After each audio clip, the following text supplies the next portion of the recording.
27-ാം സങ്കീർത്തനം എടുക്കുക. 27-ാം സങ്കീർത്തനം 8-ാമത്തെ വാക്യം. 27-ാം സങ്കീർത്തനം 8-ാം വാക്യം വായിക്കാവോ? എൻ്റെ മുഖം തേടുവിനെന്ന് അവിടുന്ന് കൽപ്പിച്ചു. കർത്താവേ, അങ്ങയുടെ മുഖം ഞാൻ തേടുന്നുവെന്ന് എൻ്റെ ഹൃദയം അങ്ങയോട് മന്ത്രിക്കുന്നു. എന്നോട് വായിക്കാമോ? എൻ്റെ മുഖം തേടുവിനെന്ന് അവിടുന്ന് കൽപ്പിച്ചു.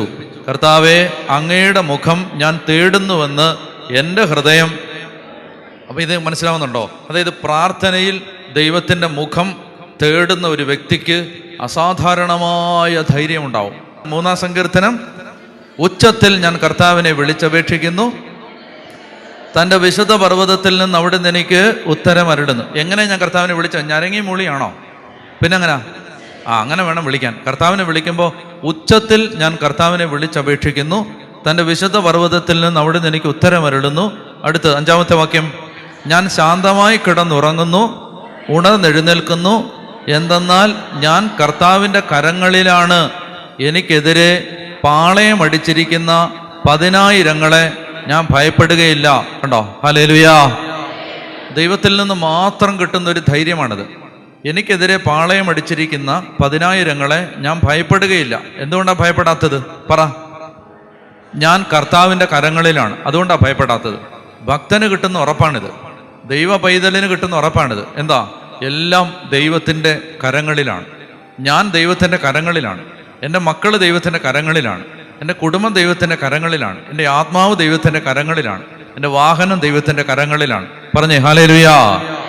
അസാധാരണമായ ധൈര്യം കിട്ടും. മനസ്സിലായോ? അതായത് ദൈവം, നിങ്ങൾ ദൈവത്തിൽ വിശ്വസിക്കുന്നുണ്ടോ? Yes or no? ഉണ്ടോ? ദൈവത്തിൽ വിശ്വസിക്കുന്നുണ്ടോ? വിശ്വസിക്കുന്നുണ്ടെങ്കിൽ 3 കാര്യങ്ങളാണ് യഥാർത്ഥത്തിൽ നാം വിശ്വസിക്കുന്നത്. ഒന്നാമത്തെ കാര്യം, ദൈവം അനന്ത ജ്ഞാനമാണ്, ഇൻഫിനിറ്റ് വിസ്ഡമാണ്. ദൈവം അനന്ത ജ്ഞാനമാണ് എന്ന് പറഞ്ഞാൽ ദൈവത്തിൻ്റെ അറിവിൻ്റെ വെളിയിൽ ഒന്നും സംഭവിക്കുന്നില്ല. അല്ലെങ്കിൽ കുറച്ചുകൂടെ ലളിതമായിട്ട് പറഞ്ഞാൽ ദൈവം അറിയാതെ ഒന്നും സംഭവിക്കുന്നില്ല. അപ്പോൾ വിശ്വസിക്കുന്നു എന്ന് പറഞ്ഞാൽ അതിൻ്റെ ഒന്നാമത്തെ കാര്യം എന്ന് പറഞ്ഞാൽ ദൈവം അറിയാതെ ഒന്നും സംഭവിക്കുന്നില്ല. പറഞ്ഞേ ഹല്ലേലൂയാ.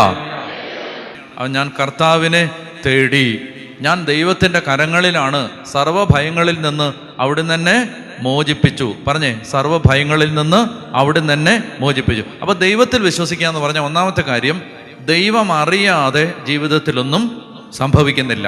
എന്താണത്? ദൈവം അറിയാതെ ജീവിതത്തിലൊന്നും സംഭവിക്കുന്നില്ല. രണ്ടാമത്തേത്, ദൈവം സർവശക്തനാണ്. ദൈവത്തിൽ വിശ്വസിക്കുന്നു എന്നതിൻ്റെ രണ്ടാമത്തെ അർത്ഥം, എൻ്റെ ദൈവത്തിൻ്റെ ശക്തിക്ക് വെളിയിലല്ല കാര്യങ്ങൾ നടക്കുന്നത് എന്ന് പറഞ്ഞാൽ ദൈവത്തിൻ്റെ കഴിവുകേട് കൊണ്ടല്ല ഇത് സംഭവിച്ചത്, ദൈവം എന്നെ സ്നേഹിക്കാത്തത് കൊണ്ടല്ല ഇത് സംഭവിച്ചത്, ഇത് ദൈവത്തിൻ്റെ ശക്തിക്കകത്താണ് സംഭവിച്ചത്, ഇന്ന് ദൈവത്തിൻ്റെ ജ്ഞാനത്തിനകത്താണ് സംഭവിച്ചത്. മൂന്നാമത്തെ കാര്യം എന്ന് പറയുന്നത്, ദൈവത്തിൽ വിശ്വസിക്കുക എന്ന് പറയുന്നതിൻ്റെ മൂന്നാമത്തെ അർത്ഥം, ദൈവം അനന്ത നന്മയാണ്. ദൈവം എനിക്ക് ദോഷമൊന്നും ചെയ്യില്ല, ദോഷമൊന്നും ചെയ്യില്ല. പറഞ്ഞേ ഹല്ലേലൂയാ.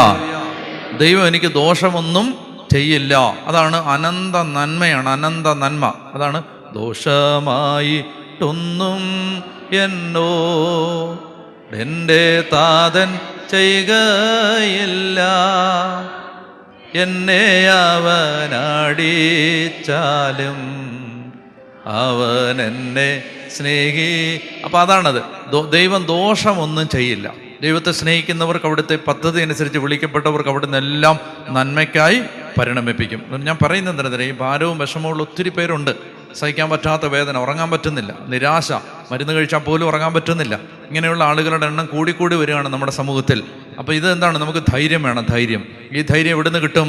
നമുക്ക് ദൈവം തരും. കർത്താവ് പറഞ്ഞില്ലേ, ഞാൻ നിങ്ങൾക്ക് സമാധാനം തന്നിട്ട് പോകുന്നു, ലോകം തരുന്നത് പോലെയല്ല ആ സമാധാനം, ഞാൻ നിങ്ങൾക്ക് തരുന്ന സമാധാനം. അതായത് ലോകത്ത് പ്രശ്നങ്ങളുടെ നടുവിൽ, 100 പ്രശ്നങ്ങളുടെ നടുവിലും വലിയൊരു സമാധാനം, വലിയൊരു ആനന്ദം ദൈവം നമുക്ക് തരും. പറഞ്ഞേ ഹല്ലേലൂയാ, ഹല്ലേലൂയാ, ഹല്ലേലൂയാ. പറഞ്ഞു വന്നത്, ലൂക്കാ 11 അപ്പോസ്തലന്മാർ കർത്താവിൻ്റെ അടുത്ത് വന്ന്, കർത്താവ് ഒരു സ്ഥലത്ത് പ്രാർത്ഥിച്ചുകൊണ്ടിരിക്കുന്നത് കണ്ട അപ്പോസ്തലന്മാർ യേശുവിൻ്റെ അടുത്ത് വന്നു. അവർ യേശുവിനോട് ചോദിച്ചു. എന്താ ചോദിച്ചത്? കർത്താവേ, ഞങ്ങളെ പ്രാർത്ഥിക്കാൻ പഠിപ്പിക്കണം. പറഞ്ഞേ ഹല്ലേലൂയാ. ഒരു ചോദ്യം ചോദിക്കട്ടെ, പ്രാർത്ഥിക്കാൻ എളുപ്പമാണോ പാടാണോ? പ്രാർത്ഥന വളരെ എളുപ്പമാണോ പ്രയാസമാണോ?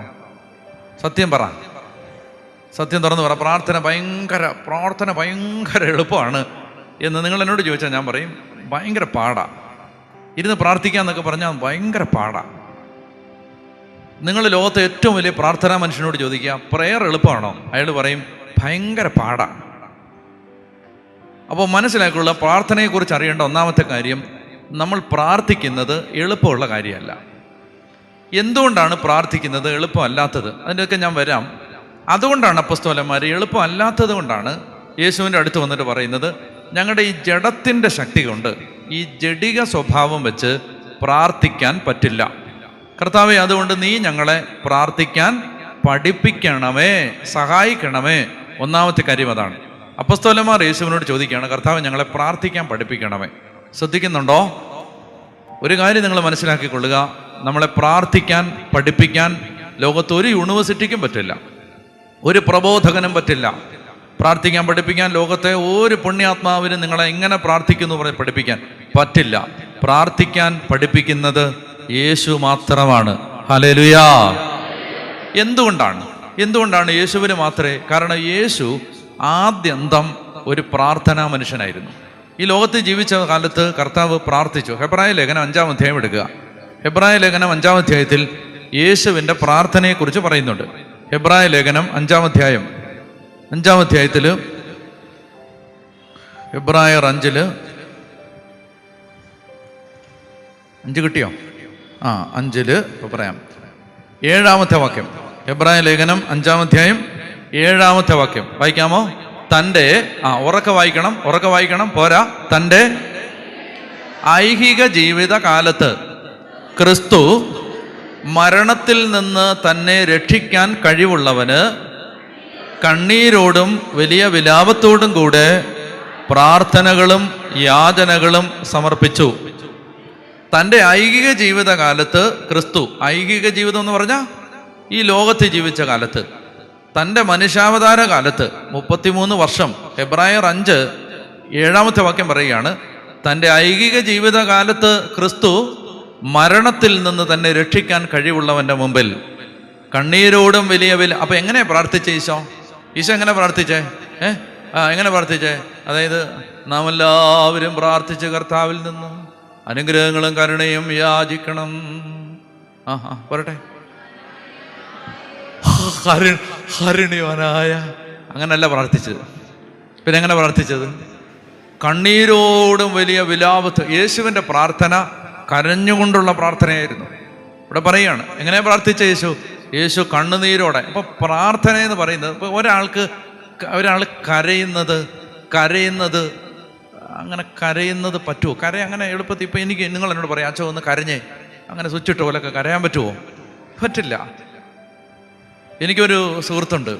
ആ ആള് ദേവാലയത്തിൽ കയറി പരിശുദ്ധന്റെ മുമ്പിലിരുന്നാൽ അന്നേരം മുതൽ ഇങ്ങനെ കണ്ണുനീരിങ്ങനെ കുടുകൂടാ ഒഴുകാൻ തുടങ്ങും. കണ്ണുനീരിങ്ങനെ ഒഴുകിക്കൊണ്ടിരിക്കുകയാണ്. അതങ്ങനെ നമുക്ക് എന്നാൽ പിന്നെ ഞാനും പോയിരുന്നിട്ട് എന്നാ ഒന്ന് കണ്ണുനീർ ഒഴുകട്ടെ. എന്താ ഒഴുകാത്തത്? ഒന്നും ഒഴുകില്ല. അപ്പോ ഈ പ്രയറിനകത്ത് നമ്മുടെ അകം ഉൾച്ചേരാതെ, നമ്മുടെ ആത്മാവ് അതിൽ പങ്കെടുക്കാതെ, നമ്മുടെ അകത്തു നിന്നത് വരാതെ ഒരാൾക്കൊന്നും കരഞ്ഞ് പ്രാർത്ഥിക്കാനൊന്നും പറ്റില്ല. മനസ്സിലായി? നിങ്ങൾ പരിശുദ്ധ കുർബാനയുടെ പ്രാർത്ഥനകൾ ചൊല്ലുമ്പോൾ നിങ്ങൾക്കത് ഹൃദയത്തെ തൊടണമെങ്കിൽ നിങ്ങൾ ആ ആത്മാവിൽ അതിനെ ഏറ്റെടുക്കാതെ പറ്റില്ല. പ്രാർത്ഥനകളുടെ അർത്ഥം അറിയാതെ പറ്റില്ല. ഇപ്പോൾ നമ്മളിങ്ങനെ ഒത്തിരി പ്രാർത്ഥനകൾ ചൊല്ലുന്നുണ്ട്, പലതിൻ്റെ അർത്ഥം അറിഞ്ഞുകൂടാ അല്ലേ? ഒത്തിരി കാര്യങ്ങളുടെ അർത്ഥം അറിഞ്ഞുകൂടാ. ഒരു എന്ത് അർത്ഥം ചോദിച്ചാൽ നമ്മൾ ചോദിക്കുന്നവർ നാണം കെടുത്തേ ഉള്ളൂ. ഇനി നിങ്ങൾ എന്നോട് ചോദിച്ചാൽ എല്ലാം എനിക്കും അറിയണമെന്നില്ല. അപ്പം അങ്ങനെ നമ്മൾ അർത്ഥം അറിയാതെ, ഈശോ സമരിയക്കാരോട് പറഞ്ഞില്ലേ, നിങ്ങൾ അറിയാത്തതിനെ സമരിയക്കാരോട് ഈശോ എന്നാ പറഞ്ഞേ? നിനക്ക് സുഖമാണോ? പിള്ളേരൊക്കെ എത്ര ഉണ്ട്? എന്താ ഈശോ സമരിയക്കാരോട് എന്താ ചോദിച്ചേ? നിങ്ങൾ ചുമ്മാ ഒരുമാതിരി. സമരിയക്കാരോട് ഈശോ എന്തെങ്കിലും ചോദിച്ചോ? എന്തെങ്കിലും ചോദിച്ചോ? പിള്ളേരെ സമരിയക്കാരിയോട് എന്തെങ്കിലും ചോദിച്ചോ? കുടിക്കാൻ വെള്ളം തരാൻ പറഞ്ഞു അല്ലേ? കുടിക്കാൻ വെള്ളം തരാൻ പറഞ്ഞു. അപ്പോൾ കുടിക്കാൻ വെള്ളം തരാൻ പറഞ്ഞപ്പോൾ അവളെന്താ പറഞ്ഞു? നാരങ്ങ വെള്ളം വേണോ, മാംഗോ ജ്യൂസ് വേണോ എന്താ പറഞ്ഞേ? എന്താ അവൾ പറഞ്ഞു, നീ യഹൂദനായിരിക്കെ സമരിയാക്കാരിയായ എന്നോട് കുടിക്കാൻ ചോദിക്കുന്നത് മോശമാണ് കേട്ടോ എന്ന് പറഞ്ഞു. ഉടനെ കർത്താവ് എന്താ പറഞ്ഞേ? നിന്നോട് സംസാരിക്കുന്നവൻ ആരെന്നും അവന് തരാൻ പറ്റുന്നത് എന്താണെന്നും നീ അറിഞ്ഞിരുന്നെങ്കിൽ നീ എന്നോട് ചോദിക്കുകയും ഞാൻ നിനക്ക് ജീവന്റെ ജലം തരികയും ചെയ്യുമായിരുന്നു. അപ്പോൾ അവള് പറഞ്ഞു, പിന്നെ നിൻ്റെ കയ്യിൽ പിന്നെ പാളയും കയറൊന്നും ഇല്ലല്ലോ, തൊട്ടിയും കയറും, നീ കിണറാണെങ്കിൽ ആഴമുള്ളത്, നീ എങ്ങനെ വെള്ളം കോരും? ചുമ്മാ തള്ളാതെ സാറേ എന്ന് ആര് പറഞ്ഞു? സമരിയാക്കാരി പറഞ്ഞു. ഉടനെ കർത്താവ് പറയാണ്, ഞാൻ നിനക്ക് ജീവന്റെ ജലം തരും, പിന്നെ നിനക്ക് വെള്ളം വരേണ്ടി വരത്തില്ല, അത് നിനക്ക് നിത്യജീവനിലേക്ക് നിർഗളിക്കുന്ന അരുവിയായിട്ട് മാറും. അപ്പോൾ അവൾ പറഞ്ഞു, അങ്ങനെയാണെങ്കിൽ കൊള്ളാമല്ലോ സാറേ, ആ വെള്ളം എനിക്ക് തരാം, അങ്ങനെയാണ് എനിക്ക് വെള്ളം കോരാൻ വരണ്ടല്ലോ. കർത്താവ് പറഞ്ഞു, ആ വെള്ളം തരാം, നിൻ്റെ ഹസ്ബൻഡിനെ കൊണ്ടുവരാൻ പറഞ്ഞു. അപ്പോൾ അവൾ പറഞ്ഞു, കുച്ച് നഹി ഹേ എന്ന് പറഞ്ഞു. എന്ന് പറഞ്ഞാൽ എനിക്ക് ഭർത്താവില്ല എന്ന് പറഞ്ഞു, എനിക്ക് ഭർത്താവില്ല. അപ്പോൾ കർത്താവ് പറഞ്ഞു, എന്ത് പറഞ്ഞു? ശരിയാണ്, നീ ഉണ്മയാണ് ചൊല്ലിയിട്ടെ. എന്താ പറഞ്ഞത്? നീ പറഞ്ഞത് സത്യമാണ്. എന്താണ്? നിനക്ക് ഭർത്താവില്ല, നിനക്ക് 5 ഭർത്താക്കന്മാർ ഉണ്ടായിരുന്നു, എനിക്കതറിയാം കേട്ടോ, നിനക്ക് 5 ഭർത്താക്കന്മാരുണ്ടായിരുന്നു, ഇപ്പോഴുള്ളവനോ നിന്റെ ഭർത്താവല്ല. ഉടനെ വിഷയം മാറ്റാൻ വേണ്ടി അവൾ പറഞ്ഞു, യഹൂദന്മാർ പറയുന്നു ജെറുസലേമിൽ പോയി ആരാധിക്കണമെന്ന്. വിഷയം മാറ്റണം. എന്തിനാ? കെട്ടിയവനെ കൊണ്ടുവരാൻ പറഞ്ഞപ്പോൾ പഴയ കാര്യമെല്ലാം കർത്താവ് പിടിച്ച് കുടഞ്ഞിട്ടു. അപ്പോൾ അവിടെ ഭയങ്കര രസകരമായൊരു സംഭവമുണ്ട്. അതായത് യേശുവും ശിഷ്യന്മാർ എവിടെ നിന്ന് വരികയാണ്? ഈ സമരിയാക്കാരിയോട് സംസാരിക്കുന്ന സമയത്ത് യേശുവും ശിഷ്യന്മാർ എവിടുന്നാണ് വന്നേ? എവിടുന്ന ഈ വന്ന യേശുവും ശിഷ്യന്മാരും? എറണാകുളത്തു നിന്നോ? ജെറുസലേമിൽ നിന്നാണ് വന്നത്. നിങ്ങൾ ബൈബിൾ വായിക്കണം കേട്ടോ. ജെറുസലേമിൽ നിന്നാണ് വന്നത്. ജെറുസലേമിൽ നിന്ന് അവർ എവിടേക്ക് പോവുകയായിരുന്നു? ജെറിക്കോയിലേക്ക് അല്ല, അവർ യേശുവിൻ്റെ ഗലീലയിലേക്ക് പോകുമായിരുന്നു. ജെറുസലേമിൽ നിന്ന് ഗലീലയിലേക്കുള്ള യാത്രാമധ്യയാണ് സിക്കാർ എന്ന് പറയുന്ന പട്ടണത്തിൽ യാക്കോബിൻ്റെ കിണറുള്ള സ്ഥലത്ത് യേശു വന്ന് അവിടെ മടുത്ത് ക്ഷീണിച്ച് കർത്താവ് അവിടെ ഇരിക്കുന്നത് കേട്ടോ. നിങ്ങൾ കുറച്ച് ബൈബിൾ വായിക്കണം കേട്ടോ. അപ്പോൾ അവിടെ വന്നിരുന്നു. അപ്പോൾ ആ സമയത്താണ് എന്ത് ചെയ്തു? ഒരു സമരിയാക്കാരി വെള്ളം കോരാൻ വന്നു. ഇപ്പോൾ യേശു ശിഷ്യന്മാർ എല്ലാം കൂടെ എത്ര പേരുണ്ട്? ടോട്ടൽ നമ്പർ ഓഫ് പീപ്പിൾ എത്ര ഉണ്ട്? 13. 13 പേരുണ്ട്. ഇപ്പോൾ 13 പേരാണ് മൊത്തം ഉള്ളത്. ഈ 13 പേരിൽ ഈ സമരിയാക്കാരി വരുന്ന സമയത്ത് എത്ര പേരുണ്ട് അവിടെ? ഈശോ മാത്രമേ ഉള്ളൂ. ബാക്കിയുള്ളവരോടെ പോയി ഭക്ഷണം വാങ്ങാൻ പോയിരുന്നു. ലോകത്ത് വല്ലവരും ചെയ്യുന്ന കാര്യമാണോ? 13 പേർക്ക് ഫുഡ് വാങ്ങിക്കാൻ 12 പേര് പോവും. നിങ്ങളെന്നാലും ചോദിക്കുക. എനിക്കത് വായിച്ചിട്ട് ഒരു എത്തും പിടി. ഇതെന്നെ എന്തൊരു നാണം കെട്ട പരിപാടി. അത് നട്ടുച്ച വെയിലത്ത്, മനുഷ്യൻ എരിപൊരി വെയിലത്ത്, ഉഗ്ര ഗ്രീഷ്മതാപം തലയ്ക്ക് മുകളിൽ, അത്രയും നട്ടുച്ച കത്തുന്ന വേവിൻ്റെ താഴെ ഈ മണലാരണ്യത്തിലൂടെ നടന്നു വന്നവന്മാർ 13 പേർക്ക് ആഹാരം വാങ്ങാൻ എത്ര പേര് പോയി? 12 പേര്. മണ്ടന്മാർ. 1-2 പേര് പോയിട്ട് പൊറോട്ട ഇറച്ചി വാങ്ങിച്ചുകൊണ്ട് വന്നാൽ പോരെ? 13 പേര് പോയിരിക്കുകയാണ്. അപ്പം ഞാനിത് വായിക്കുമ്പോഴൊക്കെ എൻ്റെ മനസ്സിൽ ഞാൻ ഈ കമൻട്രി എല്ലാം നോക്കി. എന്താ ഇതെന്തിനാ ഈ 13 പേര് 12 പേര് പോയത്? എനിക്കത് മനസ്സിലായില്ല. പിന്നാണ് എനിക്കത് മനസ്സിലായത്. കുറേ നാൾ കഴിഞ്ഞാൽ മനസ്സിലായത്. എന്തെന്നറിയാമോ? കർത്താവ് നിർബന്ധിച്ച് വിട്ടതാണ്. ആരെ? ഈ 12 എണ്ണത്തെയും. അപ്പോൾ പത്രോസ് പറഞ്ഞില്ല, ഞാൻ നിനക്ക് ആരെങ്കിലും വേണം, അറ്റാക്കൊക്കെ വരാൻ, സിംഹമൊക്കെ വരുന്ന വഴിയാണ്, ഞാൻ നിൻ്റെ കൂടെ. ഇല്ലില്ല, പോയി എല്ലാവരും പോയി, നിങ്ങൾ ഒരുമിച്ച് പോകുമോ? ഒരുമിച്ച് പോയി വാങ്ങിച്ചോണ്ട് എല്ലാവരും പാട്ടൊക്കെ പാടി കഥയൊക്കെ പറഞ്ഞു പോയി നിർബന്ധിച്ച്. ഇതാണ് നമ്മുടെ കുമ്പസാരക്കൂട്. എന്താ? ഈ സിക്കാറിലെ യാക്കോബിൻ്റെ കിണറ്റുങ്കരയാണ്. അതുകൊണ്ടാണ് കർത്താവ് എന്ത്? നമ്മുടെ സ്വകാര്യതകളെല്ലാം ഈശോ കേൾക്കുന്നത് മറ്റൊരാളുടെ സാന്നിധ്യമില്ലാതെയാണ്.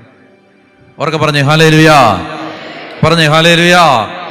അപ്പോൾ അതാണ് കർത്താവിന് നമ്മുടെ ജീവിത തിന്മ നിറഞ്ഞ ഭൂതകാലത്തോടുള്ള ദൈവത്തിൻ്റെ സമീപനം. നമ്മുടെ കഴിഞ്ഞകാല ജീവിതത്തിൻ്റെ തിന്മകൾ ദൈവം പരിഗണിക്കുന്നില്ല. ഇപ്പോൾ എല്ലാവരും അനുദമിക്കണമെന്നും അവിടുത്തെ പക്കലേക്ക് മടങ്ങി വരണമെന്നാണ് അവിടെ നിന്ന് ആഗ്രഹിക്കുന്നത്. ഓക്കെ, സന്ദർഭവശാൽ പറഞ്ഞേ ഉള്ളൂ. അപ്പോൾ ഇവളുടെ ജീവിതത്തിൽ സംഭവിച്ച അബദ്ധങ്ങൾ, ഇവൾക്ക് വന്ന ബലഹീനത, പാവത്തിന് വന്ന പാപങ്ങളെല്ലാം കർത്താവ് എന്ത് ചെയ്ത് കുടഞ്ഞിട്ടു. അപ്പോൾ കർത്താവ് പറഞ്ഞു, എനിക്കറിയാമെന്ന് പറഞ്ഞു. നിനക്ക് 5 ഭർത്താക്കന്മാരുണ്ടായിരുന്നു, എനിക്കറിയാം. എല്ലാം അറിഞ്ഞല്ലേ? അപ്പോൾ കർത്താവ് പറഞ്ഞു, നീ ഇപ്പോഴുള്ളവൻ നിൻ്റെ ഭർത്താവും അല്ല. തീർന്നു. അപ്പോൾ ഉടനെ വിഷയം മാറ്റാൻ വേണ്ടി ചേച്ചി പറഞ്ഞു, എന്താ വിശക്കുന്നുണ്ടോ? ചോറ് തരട്ടെ, ചോറ്. അങ്ങനെ വിഷയം മാറ്റാൻ വേണ്ടി നമ്മൾ പറയുന്നത് പോലെ തന്നെ ഇവള് പറഞ്ഞു, യഹൂദന്മാർ പറയുന്നു ജെറുസലേമിനാണ് ആരാധിക്കേണ്ടത്, എന്നാൽ ഞങ്ങളെ പിതാക്കന്മാർ പറയുന്നു ഈ മലയിലാണ്, ഗരിസീം മലയിലാണ് ദൈവത്തെ ആരാധിക്കേണ്ടത്. നീ എന്നാ പറയുന്നു? ഉടനെ കർത്താവ് പറഞ്ഞു, ഈ മലയിലോ ആ മലയിലോ അല്ല, മറിച്ച് യഥാർത്ഥ ആരാധകർ ദൈവത്തെ ആരാധിക്കുന്നത് എങ്ങനെയാണ്? ആത്മാവിലും സത്യത്തിലും ദൈവത്തെ ആരാധിക്കുന്ന സമയം വരുന്നു, അല്ല വന്നു കഴിഞ്ഞു. കർത്താവ് പറയാണ്, യഥാർത്ഥ ആരാധകർ ദൈവത്തെ ആരാധിക്കുന്നത് ആത്മാവിലും സത്യത്തിലുമാണ്. പറഞ്ഞേ ഹല്ലേലൂയാ. എന്ന് പറഞ്ഞാൽ എന്താണ്? ആത്മാവിലും സത്യത്തിലും എന്ന് പറഞ്ഞാൽ ആരാധന വരുന്നത് അകത്തു നിന്നാണ്, പുറത്തു നിന്നല്ല. ആരാധന വരുന്നത് വായിൽ നിന്നല്ല, ചങ്കിൽ നിന്നാണ്. അതാണ് ആത്മാവിലും സത്യത്തിലുമുള്ള ആരാധന.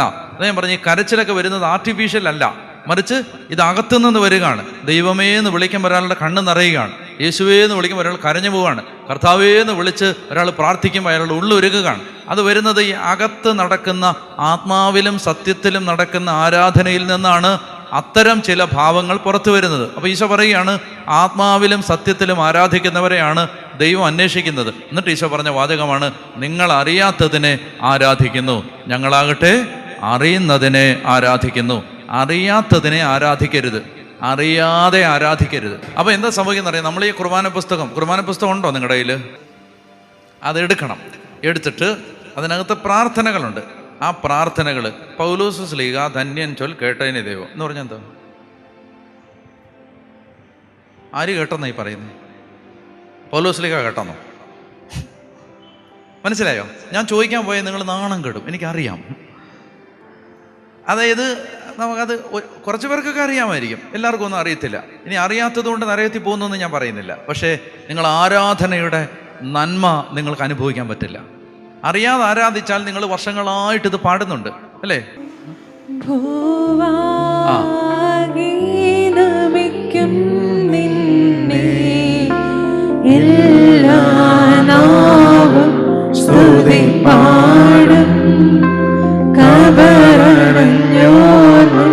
ശരണം മൃഗത്തന്നോയപ്പം നീ തന്നെ. മനസ്സിലായോ? അതായത് ഈ ഭൂമി മുഴുവൻ നിന്നെ നമിക്കുന്നു, ഭൂവാകെ നമിക്കും നിന്നെ. പിന്നെന്താ? എല്ലാ നാവും, എല്ലാ മുട്ടുകളും അടങ്ങും, എല്ലാ നാവുകളും അങ്ങയുടെ സ്തുതികൾ പാടും, അങ്ങയുടെ നാമം പ്രകീർത്തിക്കും എല്ലാ നാവുകളും. അപ്പോൾ ഭൂവാകെ നമിക്കും നിന്നെ, എല്ലാ നാവും സ്തുതി പാടും. പിന്നെ കബറടക്കിയവരുടെ, ഇപ്പൊ അടക്കപ്പെട്ട് ശവകുടീരങ്ങളിൽ കിടക്കുന്നവരുടെ ശരണം നീയാണ്. പിന്നെ മരിച്ചവരെ ഉയർപ്പിക്കുന്നതും നീയാണ് എന്ന് പറഞ്ഞാണ് ആരാധിക്കുന്നത്. അപ്പോൾ അത് പ്രാർത്ഥിക്കുന്ന സമയത്ത് അപ്പോൾ എന്താ അത്? നമുക്കൊന്ന് ഒരു സെക്കൻഡ് ഒന്ന് ആലോചിച്ചാൽ അതിൻ്റെ അർത്ഥം കിട്ടും. അത് ചിന്തിക്കാത്തത് കൊണ്ടാണ് നമ്മളിങ്ങനെ നിന്ന്. അന്നേരം വീട്ടിലെ പശുവിനെ കിട്ടിയില്ല, കോഴിക്കോട്ട് അടച്ചില്ല, അന്നേരമാണ് ഇനി കലമാടം കുടിച്ചിട്ട് വന്ന് കാണും എന്നൊക്കെ ആലോചിച്ചുകൊണ്ട് ഇത് പാടിക്കൊണ്ടിരുന്നാൽ ഇത് ആരാധന അനുഭവം ആവില്ല. പറഞ്ഞേ ഹല്ലേലൂയാ. ആരാധന സജീവമാവില്ല. ആരാധന സജീവം ശരിക്കും അത് ഉള്ളറിഞ്ഞ് പാടണം, പ്രാർത്ഥിക്കണം.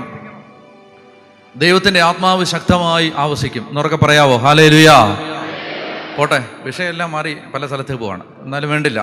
ലൂക്കാ 11 നമ്മൾ നിൽക്കുന്നത്. ലൂക്കാ 11:1. അവൻ ഒരിടത്ത് തനിയെ പ്രാർത്ഥിച്ചുകൊണ്ടിരിക്കുകയായിരുന്നു.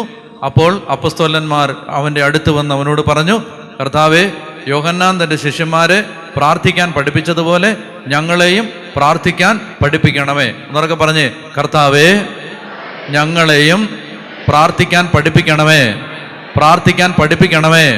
അപ്പോൾ യേശുവിന് മാത്രമേ നമ്മളെ പ്രാർത്ഥിക്കാൻ പഠിപ്പിക്കാൻ പറ്റൂ. അതുകൊണ്ട് എനിക്ക് നിങ്ങളോട് രാത്രി പറയാനുള്ള ആദ്യത്തെ കാര്യം, നിങ്ങൾ പ്രാർത്ഥിക്കാനായി ആഗ്രഹിക്കുന്നെങ്കിൽ നിങ്ങൾ കർത്താവിനോട് പ്രാർത്ഥിക്കാൻ പഠിപ്പിക്കണമേ എന്ന് ആദ്യം പ്രാർത്ഥിക്കണം. റോമാലേഖനം 8:26 തിരുവചനം. റോമാലേഖനം 8-ാം അധ്യായം 6-ാമത്തെ തിരുവചനം. റോമർ 8:26. റോമർ 8:26 വായിക്കാമോ? നമ്മുടെ ബലഹീനതയിൽ ആത്മാവ് നമ്മെ സഹായിക്കുന്നു. ഒന്നുകൂടെ വായിക്കാം. റോമർ 8:26. നമ്മുടെ ബലഹീനതയിൽ ആത്മാവ് നമ്മെ സഹായിക്കുന്നു. വേണ്ട വിധം പ്രാർത്ഥിക്കേണ്ടത് എങ്ങനെയെന്ന് നമുക്ക് അറിഞ്ഞുകൂടാ. അതാ പ്രശ്നം. മനസ്സിലായോ? വേണ്ട വിധം പ്രാർത്ഥിക്കേണ്ടത് എങ്ങനെയെന്ന് നമുക്കറിഞ്ഞുകൂടാ. പറഞ്ഞേ ഹല്ലേലൂയ.